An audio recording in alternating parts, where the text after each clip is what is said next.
the book that we're working with is this one, and it's the second edition, and it's by Piero Ferrucci. You don't absolutely have to have a copy of the book because we're going to use some resources from the web, and we're actually talking about stuff that, you know, we all have some experience with, about kindness and all the aspects of kindness. So these are all characteristics that I'm going to ask you to find some information and read up about them or listen about them, you know, gain some more information, but it does not have to be from the book. The book is fun to read and is very enlightening. So, can you, it's showing up on my screen backwards. Is it showing up on your screen frontwards? Yes. Yeah, it's good. Good. It's That's good. wonderful. Okay. So you can read, these are the first aspects of kindness that we're going to talk about. And it's way more complex than I would ever have thought. I mean, it's more global and more basic in our lives and more enriching to think about and talk about than I ever thought. And that's why I want to work through this book, because it's all the aspects of seeing the good in the world. So the first two, if you read online in the calendar section, I put in there a description of what we are planning to work on today and what we'll do with it. So look there every week because that's what I intend to do. So today we're talking about honesty and harmlessness, or actually next week. Today I just want to talk about kindness and what it is. Kindness, it's either what we're experiencing every day, most of the time, or it's not. You know, in preparing for this, I have had two really interesting experiences. One of them is the chiropractor appointment I just came back from. She took a long time, and she was talking for a long time too, as she was treating my muscles and joints and, you know, doing what chiropractors do, talking about all of the evil that is going on in the world, much more than I was aware of. You know, like her perception of the world right now was that basically everything is horrible, everything is evil, everything is part of a conspiracy. And I mean, you know, she asked me, do I know about this one? Do I know about that one? Do I know about the other one? I don't. And it's very interesting because I've been studying the idea of dimensions of awareness. You know, we're all aware of what they call the third dimension, where we live in a three-dimensional physical world. And in this world, we see how everyone is different and how just about everything can go wrong, as Lisa just described with the play. And how many times we can feel in conflict with someone else, either someone in our lives or someone in our country, or, I mean, there's just all kinds of conflicts. And we're aware of um, the wars that continue every place. And what I became aware of this morning was, if you're paying attention mainly to that stuff, oh my gosh, it means that you're living in a really scary, nasty place. But we can choose to be aware of goodness and kindness and love, and the fact that all people, and actually all beings, have the same needs and the same consciousness, and that we're not competing with each other. We're all, one consciousness, one awareness. And that is um, it's a very peaceful and positive way of paying attention to the world. And in any kind of situation, whether it's regarding health or regarding what we're doing and what we're involved with, or, our relationships with people, we actually get to choose, how are we going to be in the world?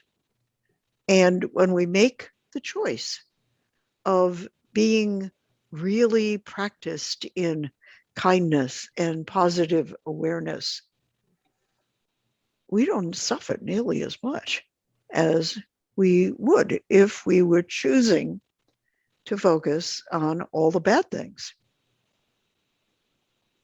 Like I said, this morning was, I was a captive audience for someone whose way of looking at the world is really very negative for about an hour.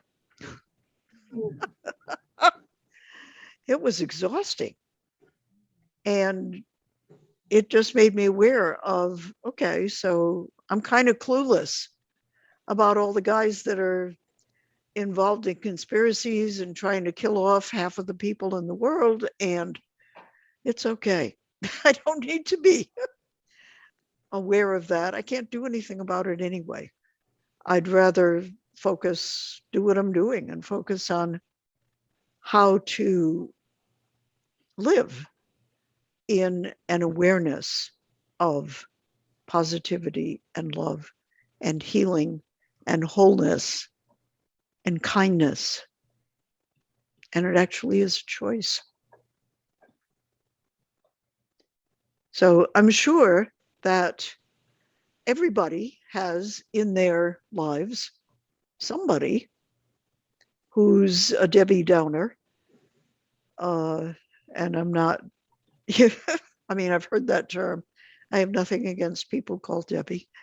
But, people that when you get to talking with them, oh man, they can tell you so many problems that are going on that I could be aware of, but I'd rather not. I'd rather be putting my energies into creating a more positive experience for people around me and for myself, because my life works a lot better that way. And many people's lives work a lot better that way. And just think, if nobody was thinking positively, I don't like to really think about how it would be. So it's really up to each of us, as you all know, how we're going to channel our awareness in each moment. And we get to make that choice moment by moment by moment. Comments, things you want to share? For that reason, I stopped watching the news some time ago. Yeah. I just don't watch it. Right. I don't care about the local news. I don't care about world news. I don't. I get some messages like, I might like news alerts. Yeah. And only if it's some information that I need, I'll open it.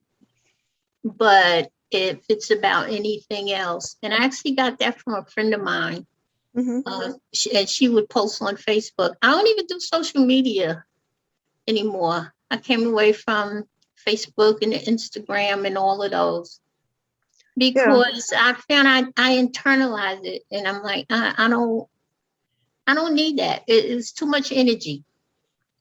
Yeah. And it's enough for me controlling my own upset and anger, which I have problems, I tell people sometimes, as nice as I seem, I owe my new neighbor upstairs an apology. The way I reacted yesterday, she was moving in and I was sitting outside. I was inside relaxing because I had a headache. I wasn't feeling well. So I said, well, I'll go outside because I know they're moving. And she had a whole cooler of dirty water that she dumped and just came on my head and drenched me, my tablet. Oh my God. Yes. And she would just say, I screamed a lot of curse words. Yeah, that's understandable. Right. And she came down and apologized. And I really didn't want to hear it because now I have to bathe over. Now, I had physical therapy earlier and I did my hair, and which takes a lot of time and my hands up. And I had bathed. And that had already taken a lot of energy. And now in this filthy water. So now I have to do this all over again. And she's at the door with maintenance because I guess she didn't know who's downstairs. So she, and she's like, well, I could buy you dinner. I'm so sorry. I'm like, I don't want to hear it. I kind of slammed the door. Not now, not today. And then later, I'm like, I owe her an apology because I didn't have to get angry in that way when she came to apologize. Yeah, but it's understandable that you did, of course. Right. Yeah. But and it gives you a chance to learn more. It's a chance to transform. Right. Because I think reset for you. Right, because that's why I didn't see her this morning. I've been kind of in and out. I had some business, but I really want to tell her I apologize for the way I reacted to her coming to apologize. Right. Yeah. I mean, the first reaction to the water, I'm not taking that. Don't apologize for that because that was totally. And I mean, right on my head, not to the side. Like, and I didn't know it was coming. I had grit in my mouth. And I don't know what this stuff is. Right. Yeah. Well, that was a shock, I'm sure. No, but I mean, even to know how dirty, when I saw how dirty the water was, I don't even know what's in my hair and in my mouth. Right. Yeah. But anyway. Yeah. But at least I caught myself later to know that even in those moments, you can correct it and show kindness. Yeah, exactly. And we always have that choice. But when you're in a moment like that of shock and you already had so much going on, it will be understandable even to her because she probably didn't even think about it before she threw the dirty water over the The edge of the No, she railing. didn't throw it over the edge. We have slits. She poured it on the slits. We don't have some. Who would dump water on a slit? No matter what. She doesn't know what's on my back, on my Right. patio. Why Right. would you? And that's what I screamed. This is a open floor. Other words, Right. I could see if it was over the side and it dumped Right. But she just dumped it in her with porch. slits this big between the And- planks. Right.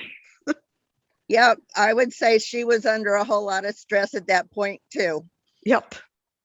and didn't think, because we don't think when we're under stress like that. Right. Exactly. But Well, that's a wonderful example.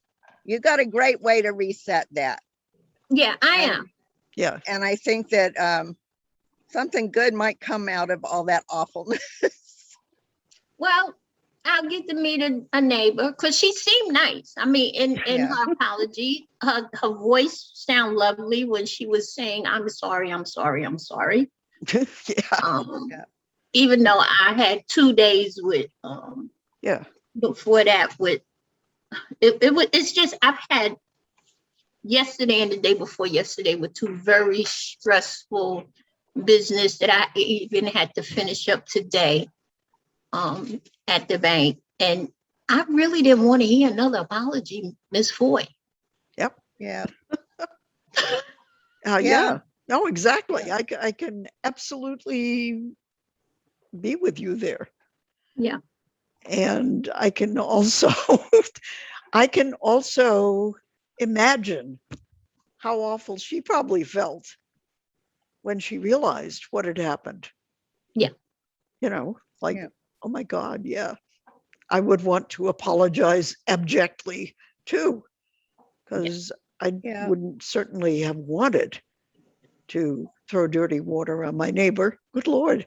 And not a bucket, a cooler. She said it was a cooler. I'm not talking bucket. Okay. Right. The big. Yeah. So, because I looked up when and later, Yeah. it was Yeah. a cooler. It's Yeah. a lot of water. Yeah. So yeah, that's things happen. And they kind of happen randomly from outside of us, you know. Yeah. We can all at some time or another get a cold cooler full of water dumped on us, dirty water. Mm-hmm. Those things happen, Mm-hmm. you know, and they happen to all of us, and it's random. And then we get to respond. And apologize. yeah, and apologize The when we need to. response, right? Yeah, And when exactly. we need to, yeah. Right. There's- But you there's can't no- until you can't apologize until you're ready in your heart to Yeah. have apologized. Right. Yeah. Exactly. But that's Because- still an exercise of kindness, I Mhm. think. Right. You know, 'cause- Yes, exactly. It is, because you don't have to say anything. And honesty, which is the first thing that we're considering as part exactly. of kindness. Yeah. You know, she, in her apology, she was being honest, I assume. No, she wasn't. Because she Oh, said it tipped over. That didn't tip over. She dumped it there. It wasn't like a bucket that could tip over. I saw the size of that thing. She dumped it. well, okay. It would be nice, it would be helpful and kind if she were to confess. And a lot of our problems in being loving come from where 2 people aren't totally honest with each other about how they're feeling in the moment. And it's a habit, you know, are we or aren't we? Mhm. Why would we want to be? Mhm. Why? Well, Anybody can answer this.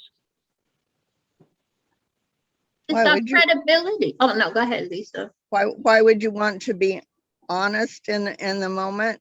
Yeah. Um, And say something you might be ashamed of a little bit. Right. I think that in the long run, for your personal relationships and your personal health, being honest is the way to go.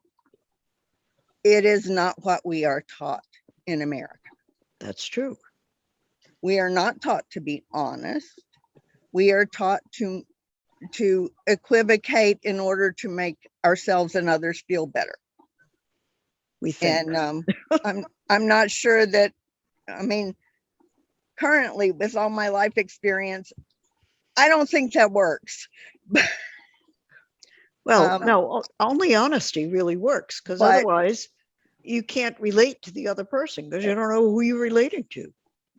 Can I But- say something to that? What Please. Lisa said, to piggyback on what Lisa said Sure. about that's in America. I don't think that's just in America. I think it's in human nature, upbringing. We're not Probably. taught to be honest. No, we're not. Well, And we it's not certainly At least that I we're not, wasn't.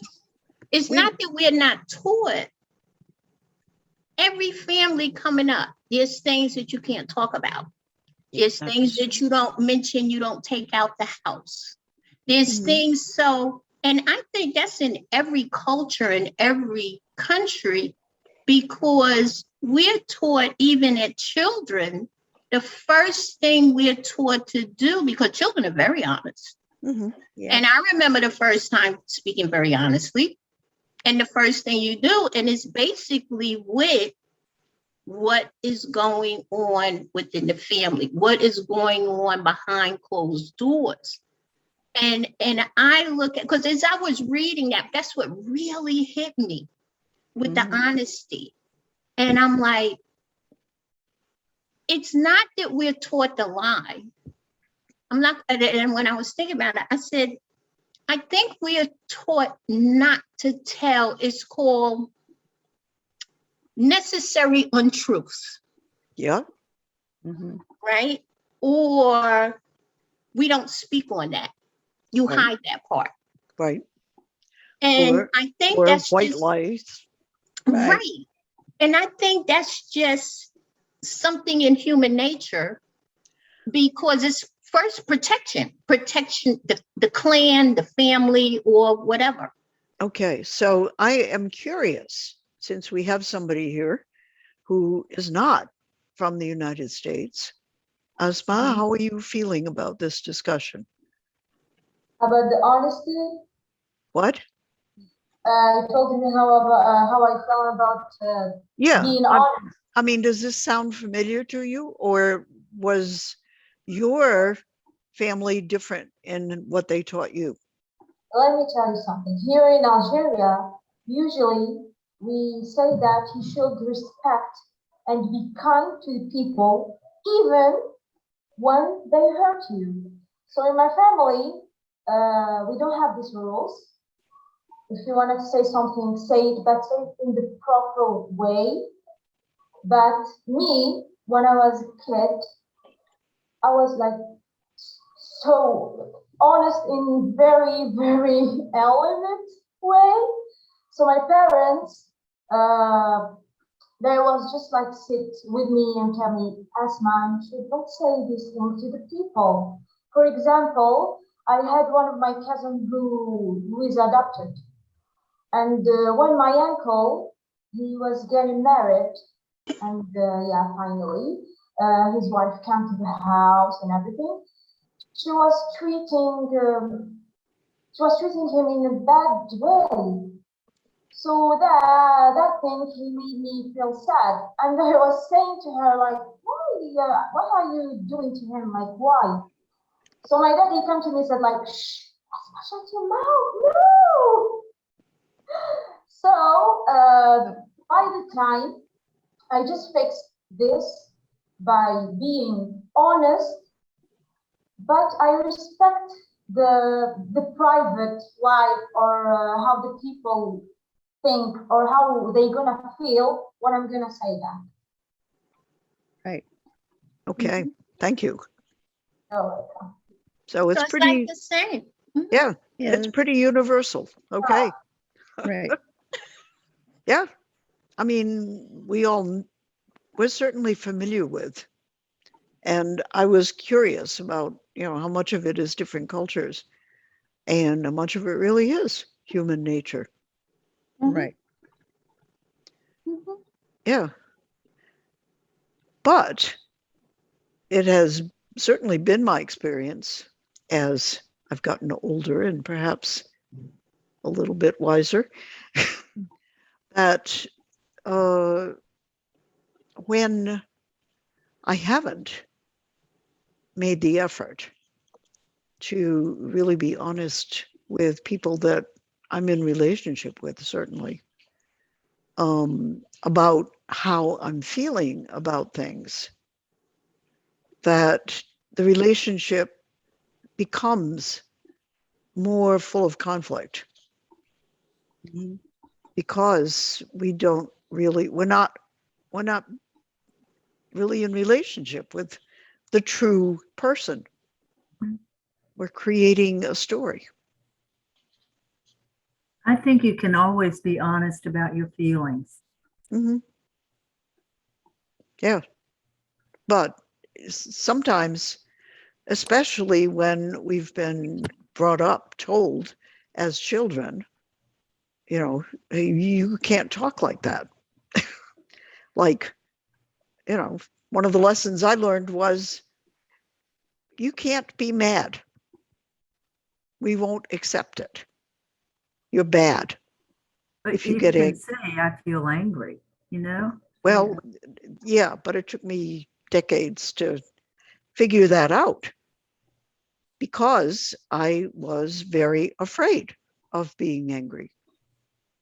And, based on, I remember as a teenager deciding I wasn't going to be angry anymore because it was just too much trouble. And I succeeded in not feeling angry anymore. But you know what? I didn't feel anything because you can't just separate out one feeling. Right. Mhm. Yeah, no, I think that in a lot of the things that I have read about depression, which I have suffered from since a teenager, um, depression in part is a deep sadness caused by anger turned inward because you couldn't express it. Right. Exactly. Mhm. Yeah. So, um, Yeah. I It's, operate in functional depression uh-huh. because I was raised, you don't hurt, you don't show pain, you don't ask yep, for help. You carry everything on your own, no matter how heavy, no matter how bad the toil, and you go on and you don't complain. You don't, and if you did complain, nothing was done. And so I operate and because I didn't believe I was depressed. It took me a long time. Mhm. And my therapist said, you're functional. You function in depression. I've functioned in depression my whole life. Yeah, I right, did for decades. yep, I And still do. and every once in a while I'd get a little bit less depressed and think, oh, gee, I've been depressed.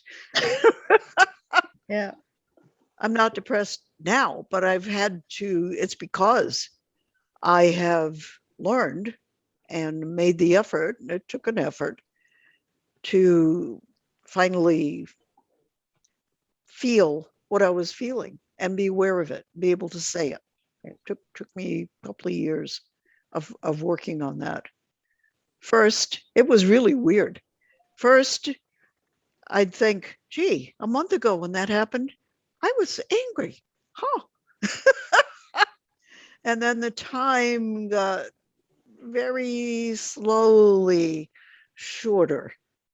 And when it was incredibly frustrating was I'd realize the next day that I had gotten mad the day before.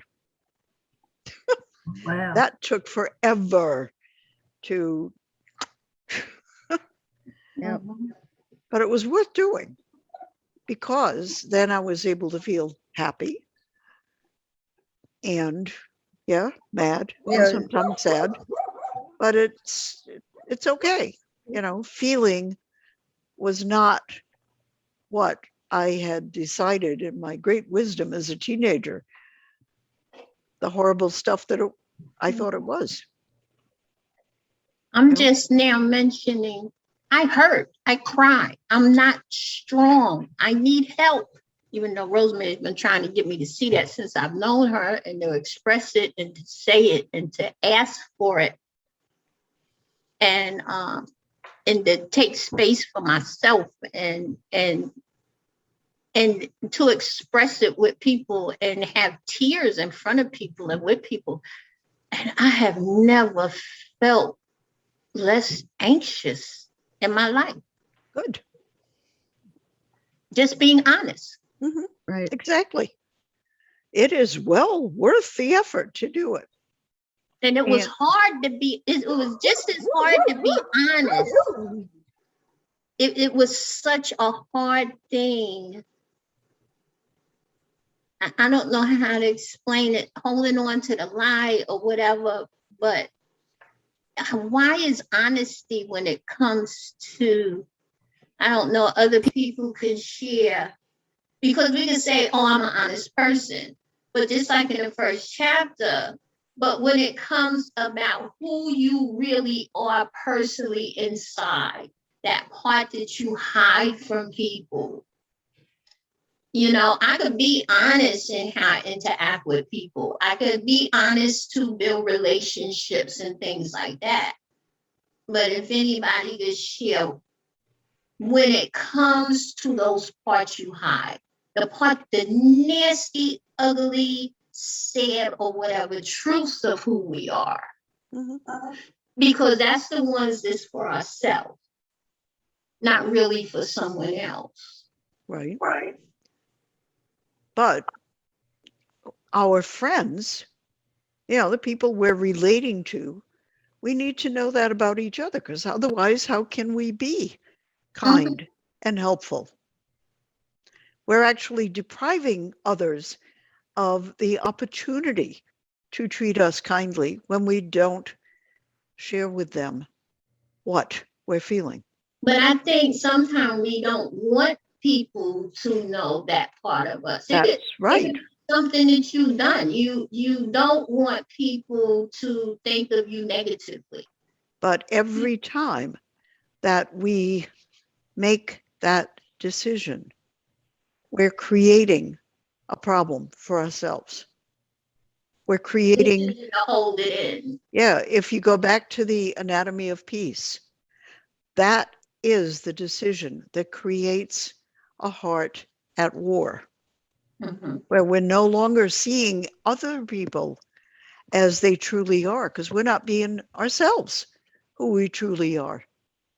And the only way we can have a heart at peace and actually know ourselves and others, you know, as learners, as, you know, people that aren't perfect,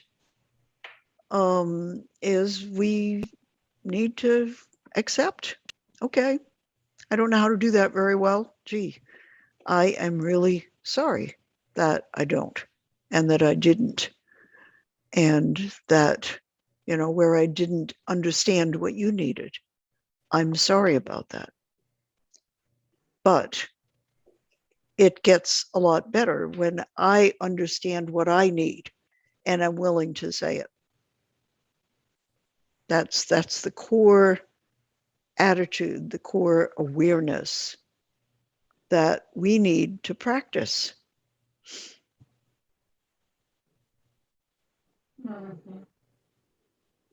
And In the it's a in the practice. book, in the book, which I'm got on my iPad at the moment, it says to be honest also means to recognize a problem rather than to pretend there is none. Yeah. That is the thing that I was taught, carefully, specifically taught.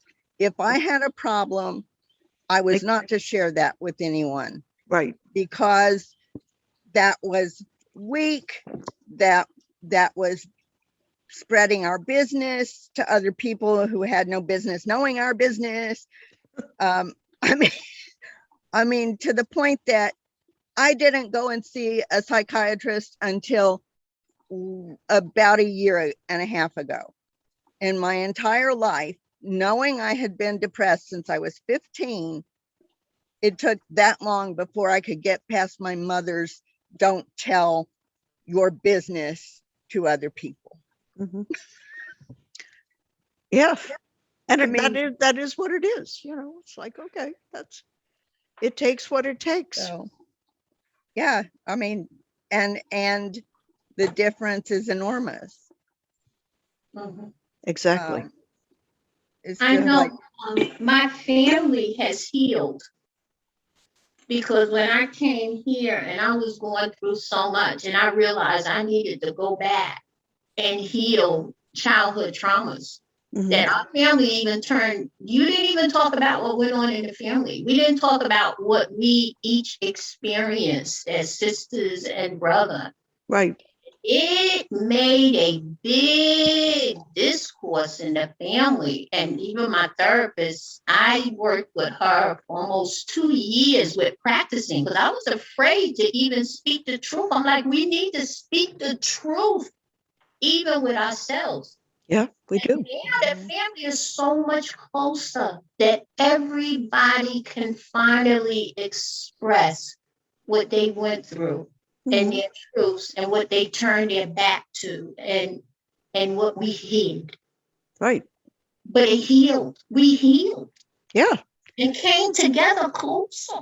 Right. Exactly. And that's what humans do when we're being honest. Honest. And because I couldn't take the dishonesty almost sent me into a nervous breakdown because I couldn't hold on to it anymore.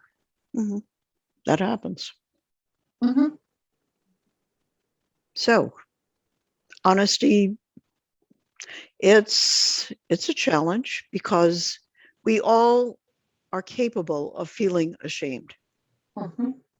And that's another trait, characteristic that all humans share. But we all think, well, I'm the only one. So therefore, if I'm feeling shame, that's going to be real news to the other person. No, they feel it too. But we have this illusion about being isolated.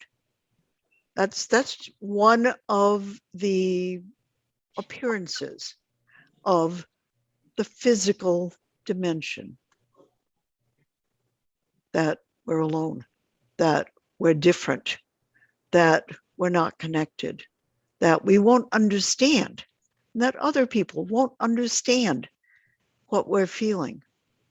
Hey, we all feel the same because we are the same mind, the same heart, the same consciousness.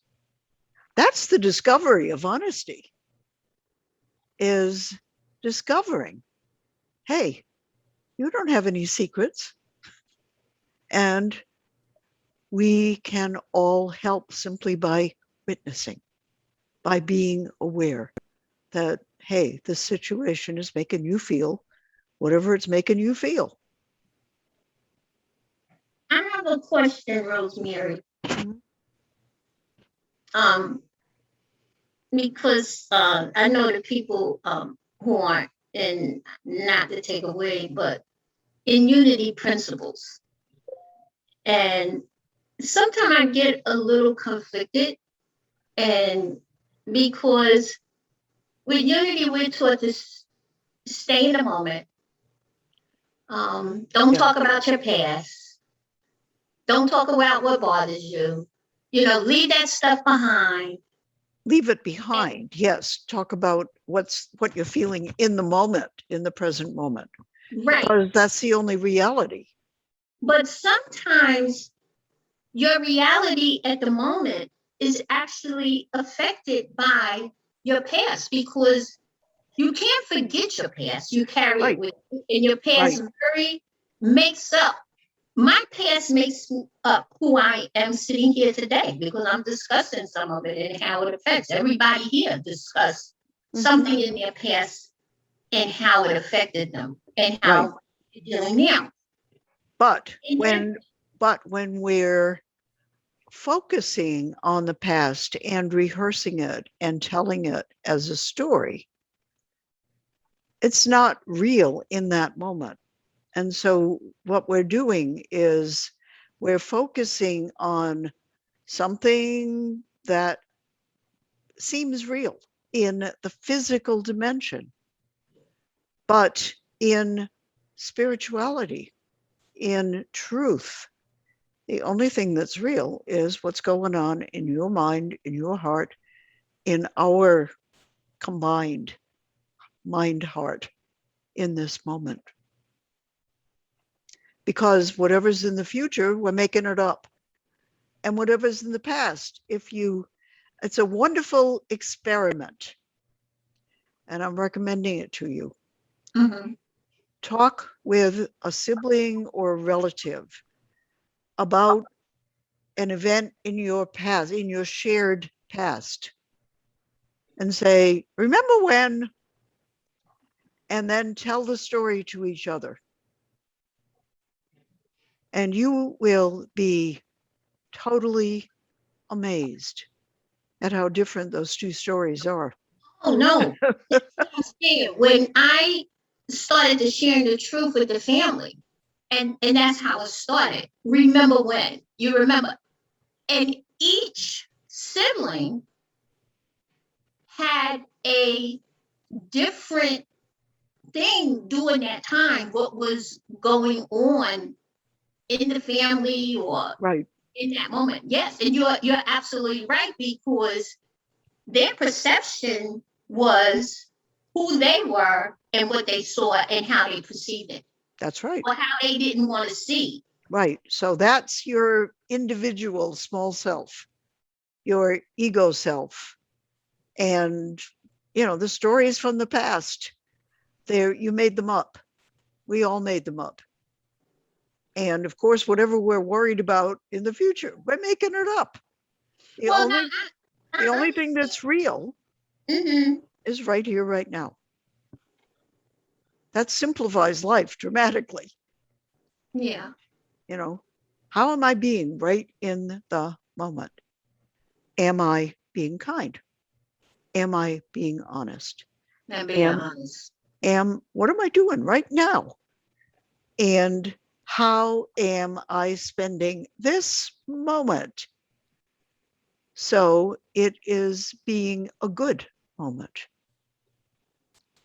So it's almost like it's the voice I'm listening to, whatever I learned in the past, or they my voices, the voices that were spoken to me, or is it the voice of Blanche right now and what she's feeling? Now I see. Yeah. Is So it my voice? yeah, it's the only way we can do anything about anything is right now. I mean, whatever we think we experienced in the past, we can't change it. We can't do anything about it. And it wasn't what anybody else experienced anyway. So, Like Right. the father with the French fries and the Yeah. son. right. It was the father's perception of what a French fry could do. Yeah. And the son was like, I'm past that. That worked before, but dad, no, not today. I'm not having it. Right. That's an example from the book. So the two different realities Right. We at all, that moment. right. Yeah. Each person will have a different reality, even if you sit and directly compare this, it's like this happened, then this happened, then this happened. Oh no, it wasn't like that. It was a different order Yeah. even. And we think we're all having the same experience, Right. but that is totally false. Mm-mm. And in the So- present moment, what we do have together are feelings, are intentions. Right. I think that's one of the best things that I have learned is that when I wake up, I am to set my intentions for the day. And it really, okay, there's going to be things that come in that I don't know about every single day. but I have set my intention for the day that I am going to be honest, that I am going to be kind, that I am going to respect every living thing besides and including myself. Um, Setting those intentions, and I have usually 3 to 5 every morning that I just have determined is the way based on the day before is what I need to do that day. Right. And it helps so much just to hold those intentions in my head, in my heart each day. Right. And it helps also if what we're holding as intentions are not individual story items, but Right. is love, is gratitude, is joy. And what I want to do next Friday, and you can do it yourself. I had this experience. I was looking for a video to show about kindness. And so I Googled short videos, kindness, and came up with a whole list. And I thought, well, I don't know which one I think I want to use. And so I just started watching them in sequence. And when I got to the fourth one, and they were all really different, but they all had something to do with watching people be kind to other people. And when I got to the fourth one, which was like 12 minutes in, all of a sudden I realized I had this huge smile on my face. Where did that come from? I was feeling so happy and joyful just as a result of watching, observing people acting kindly to other people. Where did that come from? And then I realized, well, okay, so kindness is one thing that we can use. I mean, we can all do that. We all have a device. We can all Google what videos on kindness and have that experience, that joyful experience. If people aren't being really kind right in front of us right now, we can also look at experience short videos on natural beauty. Guess how you're going to feel after watching scene after scene of wonderful, beautiful, natural places for 10 or 12 minutes. It's the same thing. It's like, ah, what else can we expose ourselves to that will give us a sense of wonderfulness, of beauty, of awe, of love? What else can we do?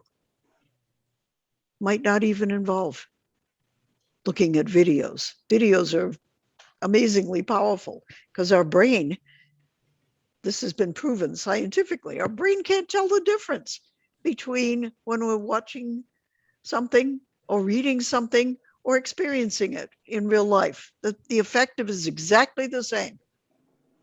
Comedy. Huh? Comedy. I love laughing. Yeah.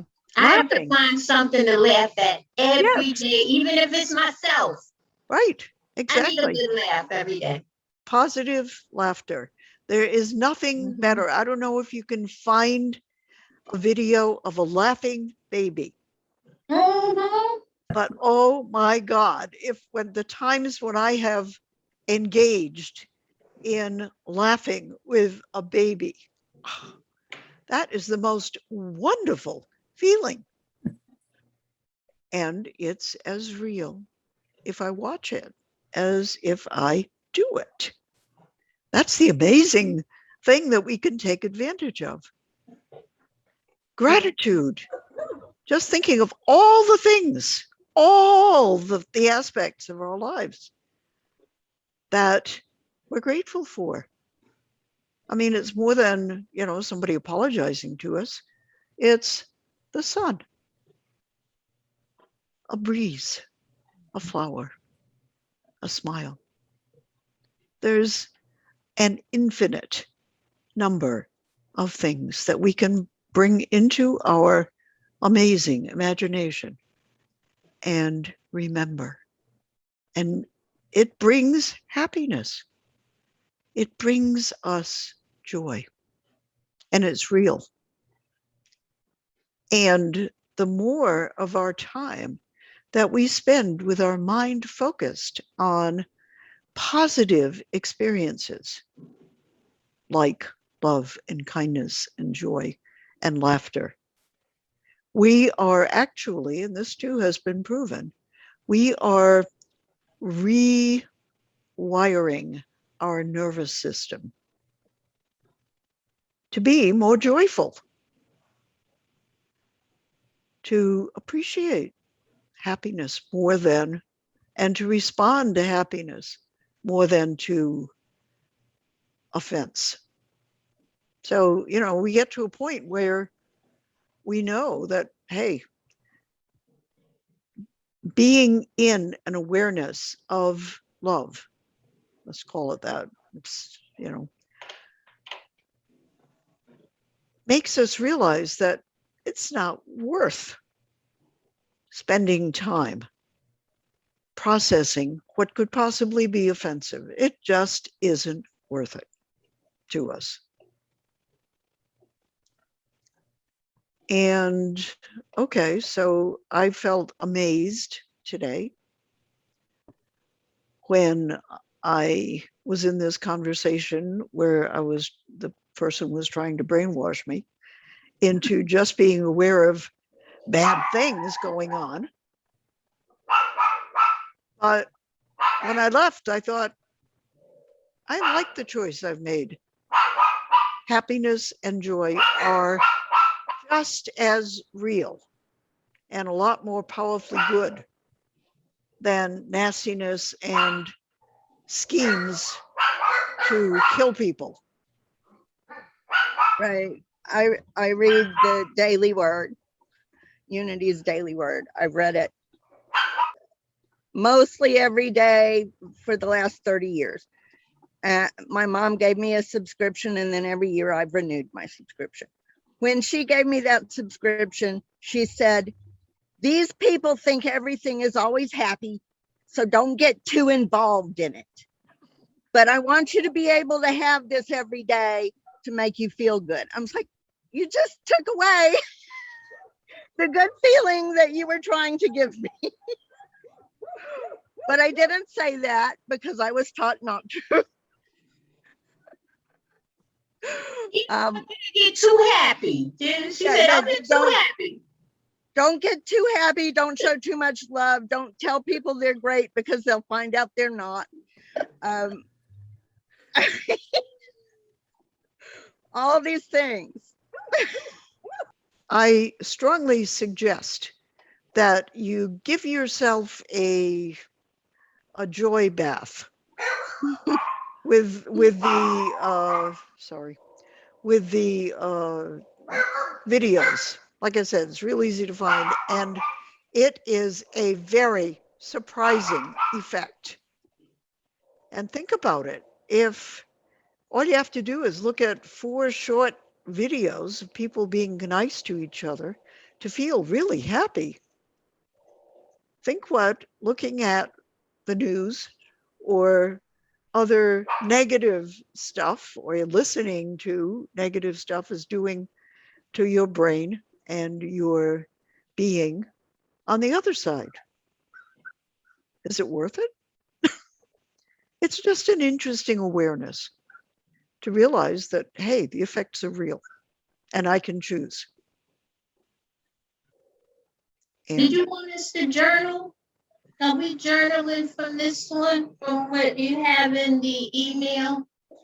Okay, so if you look at, I'm going to look at it myself because I sent it last week. So I don't actually remember what I said, You but want I me to think, read it? yeah. You want me to read it? I have it up. Homework each week reflect on both of the practices that week's lessons focus on. For each, write at least a page of journal reflections. What do you want to learn, study, and try out, and becoming more aware of practicing each behavior awareness? Okay, there it is. So I guess we're journaling. Okay. Okay. So today we did talk about honesty. So let's work with harmlessness, which is a very interesting concept, and warmth for next week. Okay. Okay. And, you know, if you have the book, it's a good book. You'll enjoy reading it. If you don't have the book, find something online that will, reflect on those characteristics. I bet if you search in TED Talks, you'll find something on harmlessness and probably something on warmth too. And that's short, 10, 15 minutes. And usually it's stuff worth listening to give you, a new perspective on the subject, a new way to reflect, because this is a learning process for all of us. We're all learning more about ways to be kind. And oh my God, there's just as many ways to be kind as there are to be grateful. Okay. This was great. Thank you. Thank you, Rosemary. Thank you, Rosemary, so much. Thank you And so I much, hope, guys. It was a Asma, pleasure. I hope that you come back. See everybody next week. And we'll look forward to your thoughts next week, as well as everybody else's. All right. Bye-bye. Okay. Goodbye. Have a good nice week. day. Bye-bye. Have a great week. Mhm.